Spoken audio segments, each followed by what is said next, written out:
तर 5 इयर सीईटीच्या विद्यार्थ्यांसाठी अत्यंत महत्त्वाची बातमी आहे, कारण सीईटी सेलने आपल्या शेड्यूलनुसार कॅप राउंडची असणारी फायनल मेरिट लिस्ट 5 इयर एल-एल-बीच्या विद्यार्थ्यांसाठी पब्लिश केलेली आहे. तर आजच्या या व्हिडिओमध्ये आपण ती लिस्ट कशा पद्धतीने पाहायची आणि त्याचा अर्थ आपण काय घ्यायचा हे आपण डिस्कस करणार आहोत. तर हॅलो विद्यार्थी मित्रांनो, मी तुमचा एज्युकेटर अरविंद आणि तुमचं स्वागत आहे ग्लोबल ऑनलाईन मध्ये. मित्रांनो, 3 इयर आणि 5 इयर एल-एल-बी फर्स्ट इयरच्या विद्यार्थ्यांसाठी असणारे फर्स्ट सेमिस्टरची लाईव्ह बॅच ग्लोबल ऑनलाईन मध्ये 15 ऑगस्ट पासून सुरू होत आहे. या बॅच मध्ये तुम्हाला तुमच्या कॉलेजच्या सर्व सब्जेक्ट्स वरती लाईव्ह लेक्चर्स दिले जाणार आहेत. सोबतच इथे रेकॉर्डेड लेक्चर सुद्धा अवेलेबल असतील. तसेच वीकली डाऊट क्लिअरिंग सेशन्स, परीक्षेपूर्वी असणारे रिव्हिजन लेक्चर्स ज्याच्यामध्ये तुम्हाला पीवायक्यूजच्या माध्यमातून परीक्षेसाठी रेडी केलं जाणार आहे. आणि तसेच विद्यार्थी मित्रांनो, परीक्षेच्या प्रिपरेशनसाठी मराठी आणि इंग्रजी अशा दोन्ही माध्यमामध्ये या बॅच मध्ये तुम्हाला नोट्स अवेलेबल असणार आहेत. तर ही बॅच इव्हिनिंग सेशन मध्ये घेतली जाणार आहे. त्यामुळे दिलेल्या नंबर्स वरती आजच कॉन्टॅक्ट करा आणि 15 ऑगस्ट पूर्वी ही बॅच जॉईन करून आपलं फर्स्ट सेमिस्टरचं प्रिपरेशन सुरू करा. आता मित्रांनो, इथे सीईटीच्या ऑफिशियल पोर्टलवरती आल्यानंतर ऍडमिशन पोर्टल AY 2026-27 वरती क्लिक केल्यानंतर आपल्या पुढे कॅपचं पोर्टल ओपन होईल आणि त्यामध्ये LLB 5 इयर इंटिग्रेटेड हा कोर्स ओपन केल्यानंतर आपल्या पुढे 5 इयर LLB साठी असणारं कॅप राऊंडचं पोर्टल ओपन होतंय. तर इथे आपल्याला मेरिट लिस्ट हा एक ऑप्शन दिसत आहे. तर इथे टोटल सुरुवातीला 4 फाइल्स दिसत आहेत. त्यामध्ये round 1 final merit list OMS दिलेलं आहे. म्हणजे ही आउटसाइड महाराष्ट्र कॅन्डिडेट जे आहेत त्यांच्यासाठी ही लिस्ट असेल. आता जर तुम्ही OMS कॅटेगरीमधून असाल तर OMS लिस्ट तुम्ही ओपन करा. जर तुम्ही महाराष्ट्र स्टेट कॅटेगरीमधून असाल तर round 1 final merit list MS ही फाईल तुम्हाला ओपन करायला हवी.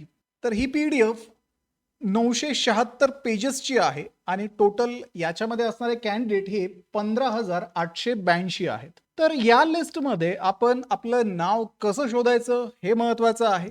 आता तुमचं नाव शोधण्यासाठी ऑब्विसली तिथे तुमचा डेटा असायला हवा. त्याच्यामध्ये ॲप्लिकेशन ID जर तुम्हाला माहिती असेल तर तो ॲप्लिकेशन ID तुम्ही यूज करून इथे तुमचं नाव शोधू शकता. त्यासाठी तुम्ही ही फाईल डाउनलोड करा आणि फाईल डाउनलोड केल्यानंतर सर्च करता येईल.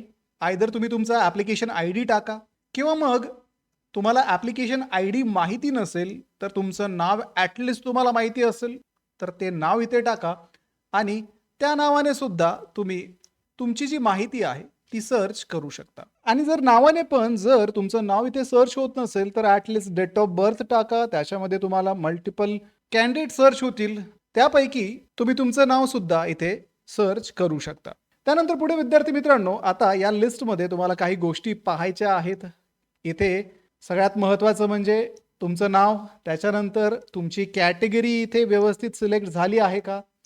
पुढे मग इतर इन्फॉर्मेशनमध्ये एलिजिबल फॉर ओपन इथे Y आणि काही विद्यार्थ्यांपुढे N येत असेल तर म्हणजे थोडक्यात तुमचे 12वीचे पर्सेंटेज जर ओपन कॅटेगरीसाठी लागणाऱ्या मिनिमम एलिजिबिलिटीपेक्षा जास्त असतील तर एलिजिबल फॉर ओपन पुढे तुमचं Y असेल, अदरवाईज इथे N असेल.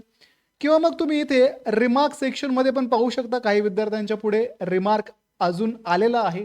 जसं इथं दिलेलं आहे, category related document discrepancy hence converted to open category. For more information please check document verification status link given in the candidate login. तर मग डॉक्युमेंट अपूर्ण असल्या कारणाने त्या विद्यार्थ्याला रिझर्व कॅटेगरी ऐवजी ओपन कॅटेगरीमध्ये इथे कन्वर्ट केलेला आहे. त्यासाठी हा रिमार्क आहे. तर अशा पद्धतीने एकंदर तुमची ही लिस्ट असेल आणि त्याच्यामध्ये तुमचे रिमार्क सुद्धा असतील. जर तुमच्यापुढे काहीच रिमार्क नसेल तर काहीच इश्यू नाही. आणि तुमच्यापुढे जर काही रिमार्क आला असेल, जसं की इथे एक रिमार्क आहे, सबमिट और upload CET application form score card at the time of admission. For more information please check document verification status link given in a candidate login. म्हणजे या विद्यार्थ्याच्या डॉक्युमेंटमध्ये एकतर CET ॲप्लिकेशन फॉर्म किंवा स्कोर कार्डमध्ये issue असेल, त्याच्यामुळे हा रिमार्क आलेला आहे. ज्यावेळेस त्याला ॲडमिशनला जायचं असेल त्यावेळेस तो विद्यार्थी आपला फॉर्म आणि आपलं स्कोर कार्ड कॉलेजकडे सबमिट करेल. तर अशा पद्धतीने रिमार्क्स वगैरे आहेत का ते चेक करा. बाकी इतर इन्फॉर्मेशन तुमची करेक्ट आहे का ते चेक करा.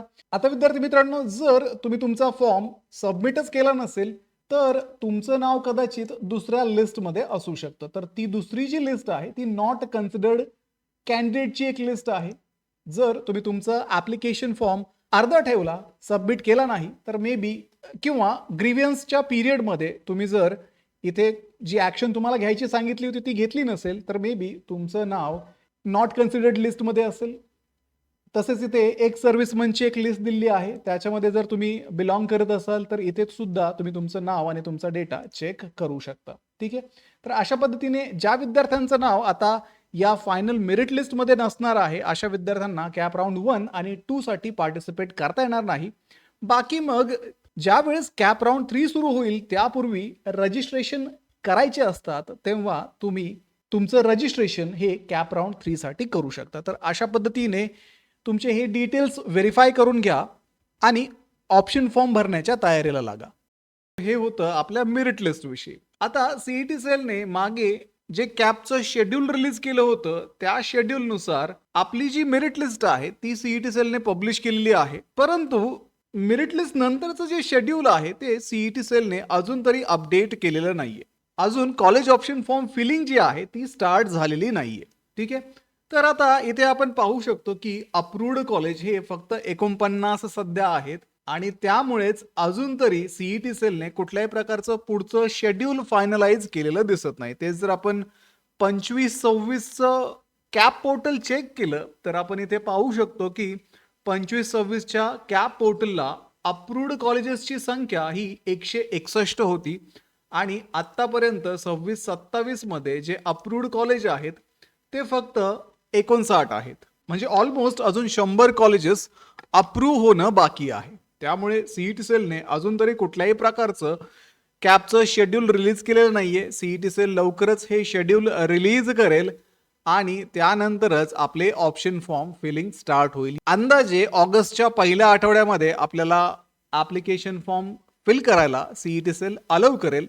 त्यापूर्वी कुठल्याही प्रकारचे कॅप राऊंड किंवा कुठल्याही प्रकारचे ऑप्शन फॉर्म आपल्याला भरण्यासाठी सीईटी सेलने दिलेले नाहीयेत. त्यामुळे आता यापुढे काय, तर यापुढे तुम्ही वेट करायचं आहे. सीईटी सेल जेव्हा ऑप्शन फॉर्मचं शेड्यूल रिलीज करेल तेव्हाच तुम्हाला पुढे हे ऑप्शन फॉर्म भरता येतील आणि ॲडमिशनची प्रोसेस सुरू करता येईल. आता विद्यार्थी मित्रांनो, ही जी ॲडमिशनची प्रोसेस आहे, ऑप्शन फॉर्म फिलिंग आहे, या गोष्टीमध्ये तुम्हाला गाईड करण्यासाठी ग्लोबल ऑनलाईनची ॲडमिशन काउन्सिलिंग सुरू आहे. या काउन्सिलिंगमध्ये तुम्हाला 1-on-1 काउन्सिलर ॲक्सेस दिला जातो. तुम्हाला मिळालेले मार्क्स आणि तुम्हाला कुठल्या कॉलेजला ॲडमिशन घ्यायचं आहे याविषयी डिस्कशन केलं जातं. तसंच विद्यार्थी मित्रांनो, मागच्या वर्षीचा जो कट ऑफ होता, मागच्या वर्षीचे जे ॲडमिशन होते त्यानुसार कुठल्या कॉलेजला तुमचा नंबर लागू शकतो याविषयी डिसिजन देणं असेल किंवा तुमचं डॉक्युमेंट व्हेरिफिकेशन असेल, तर अगदी कॅप राऊंडच्या नोटिफिकेशन पासून तर तुमच्या कॉलेजच्या ॲडमिशन पर्यंत या सर्व स्टेपमध्ये ग्लोबल ऑनलाईनचे ॲडमिशन काउन्सिलर्स तुम्हाला मदत करणार आहेत. त्यामुळे लवकरात लवकर दिलेल्या नंबर्सवरती कॉन्टॅक्ट करा आणि ही काउन्सिलिंग जॉईन करून महाराष्ट्रातल्या टॉपच्या कॉलेजेसमध्ये ॲडमिशन घेण्याची तयारी सुरू करा. तर व्हिडिओला लाईक करा, तुमच्या मित्रांना हा व्हिडिओ शेअर करा, ग्लोबल ऑनलाईनला आत्ताच सबस्क्राईब करून ठेवा. भेटूया पुढच्या व्हिडिओमध्ये. थँक्यू.